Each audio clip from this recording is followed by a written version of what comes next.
June മാസത്തിൽ release ചെയ്ത theatre മൂവികളിൽ പല രീതിയിൽ കൂടുതൽ ശ്രദ്ധ കിട്ടിയ ചില സിനിമകളെ പരിചയപ്പെടുത്താം.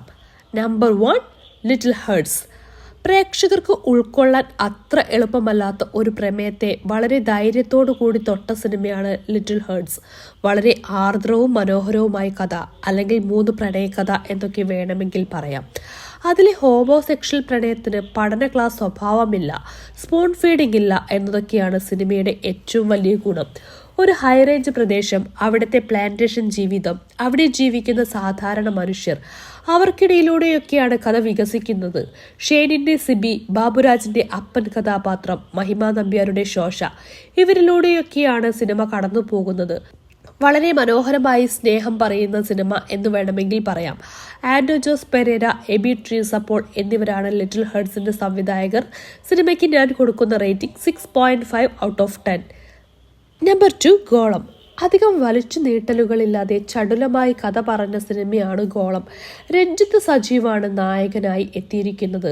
ഒരു കോർപ്പറേറ്റ് സ്ഥാപനത്തിന്റെ ഓഫീസിനുള്ളിൽ നടന്ന കൊലപാതകത്തെക്കുറിച്ച് അന്വേഷിക്കാൻ വരുന്ന ASP സന്ദീപ് കൃഷ്ണ എന്ന കഥാപാത്രമായിട്ടാണ് രഞ്ജിത്ത് സജീവ് ഈ സിനിമയിൽ എത്തിയിരിക്കുന്നത്. ഒരു മിസ്റ്ററി ത്രില്ലർ ചിത്രം എന്ന് വേണമെങ്കിൽ നമുക്കിതിനെ പറയാം. ഒട്ടേറെ പുതുമുഖങ്ങൾ അഭിനയിച്ചിരിക്കുന്ന ഈ സിനിമ സംവിധാനം ചെയ്തിരിക്കുന്നത് ഒരു നവാഗതനാണ്. പക്ഷേ അതൊന്നും ഒരു പരിമിതിയല്ല, കാരണം എല്ലാവരും ഒന്നിനൊന്നും മെച്ചമാണ്. എന്നാലും സിനിമയുടെ സ്ക്രിപ്റ്റ് മികച്ചതാണ് എന്നതാണ് ഏറ്റവും വലിയ ഗുണം. നിഗൂഢതയും ഗൂഢാലോചനയും കൊണ്ട് 100% ത്രില്ലടിപ്പിച്ച സിനിമയാണ് ഗോളം. ചിത്രം സംവിധാനം ചെയ്തിരിക്കുന്നത് സംജിത് PS ആണ്. ചിത്രത്തിന് ഞാൻ കൊടുക്കുന്ന rating 7.5 out of 10. Number 3, Gir. Kunchacko Boban, Suraj Venjaramoodu കൂട്ടുകെട്ടിൽ പിറന്ന ഈ ചിത്രം ഒരു ചിരിവിരുന്ന് പ്രതീക്ഷിച്ചാണ് സംവിധായകൻ JK നമുക്ക് തരുന്നത്. എന്നാൽ ചിരി പോയിട്ട് കരച്ചിൽ പോലും വരാത്ത വിധത്തിൽ പ്രേക്ഷകരെ മൊത്തത്തിൽ നിർവികാരതയിൽ എത്തിച്ച സിനിമയാണ് ഗിർ.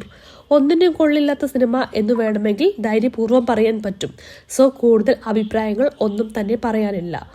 നമ്പർ 4, നടന്ന സംഭവം. എല്ലാ മനുഷ്യർക്കിടയിലും നടക്കാൻ സാധ്യതയുള്ള ഒരു വിഷയം, അതാണ് നടന്ന സംഭവം പറയുന്നത്. വിഷ്ണു നാരായണന്റെ ഏറ്റവും പുതിയ ചിത്രമായ നടന്ന സംഭവം റെസിഡൻഷ്യൽ കോളനിയുടെ പശ്ചാത്തലത്തിലാണ് കഥ പറയുന്നത്. പുരുഷ അഹന്തയെ പ്രകോപിപ്പിക്കാൻ രൂപകൽപ്പന ചെയ്തിരിക്കുന്ന സംഭവങ്ങളിലൂടെയാണ് കഥ വികസിക്കുന്നത്. ലളിതമായ പരിഹാസ ഹാസ്യ ചിത്രം കൂടിയാണിത്.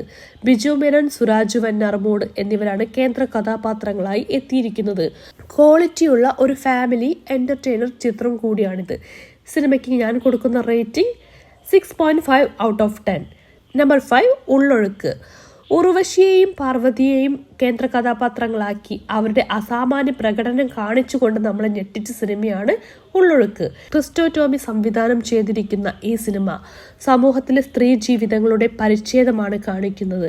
2 കഥാപാത്രങ്ങളുടെ ശരിതെറ്റുകളുടെ സംഘട്ടനമാണ് സിനിമയിൽ ഉടനീളം കാണുന്നത്. അവരുടെ മാനസിക സംഘർഷം പ്രേക്ഷകരെ കൂടി വീർപ്പ് മുട്ടിക്കും. സിനിമയ്ക്ക് ഞാൻ കൊടുക്കുന്ന rating 7 out of 10. Number 6, Gaganachari. Malayalam സംസാരിക്കുന്ന ഏലിയനെ കാണിച്ചുകൊണ്ട് പ്രേക്ഷകർക്ക് കൗതുകമുണ്ടാക്കിയ സിനിമയാണ് ഗഗനചാരി. സയൻസ് ഫിക്ഷൻ മലയാള സിനിമ എന്നും പറയാം. സംവിധാനം ചെയ്തിരിക്കുന്നത് അരുൺ ചന്തുവാണ്. ഗണേഷ് കുമാറിന്റെ ഏലിയൻ ഹണ്ടറായ പഴയ പട്ടാളക്കാരനും അയാളുടെ കൂട്ടാളികളായ അലനും വൈഭവും ആണ് സിനിമയെ മുൻപോട്ട് നയിക്കുന്നത്. ഗോകുൽ സുരേഷും അജു വർഗീസുമാണ് ഈ വേഷങ്ങളിൽ എത്തിയിരിക്കുന്നത്. ഭക്ഷണം, മതം, ജാതീയത, സവർണത ഇതെല്ലാം തന്നെ വളരെ ബുദ്ധിപരമായ രീതിയിൽ കഥയെ തടസ്സപ്പെടുത്താത്ത രീതിയിൽ തന്നെ സിനിമ കാണിക്കുന്നുണ്ട്. ഒരു മികച്ച എക്സ്പെരിമെന്റൽ മൂവിയാണ് ഗഗനചാരി. സിനിമയ്ക്ക് ഞാൻ കൊടുക്കുന്ന റേറ്റിംഗ് 8 ഔട്ട് ഓഫ് 10.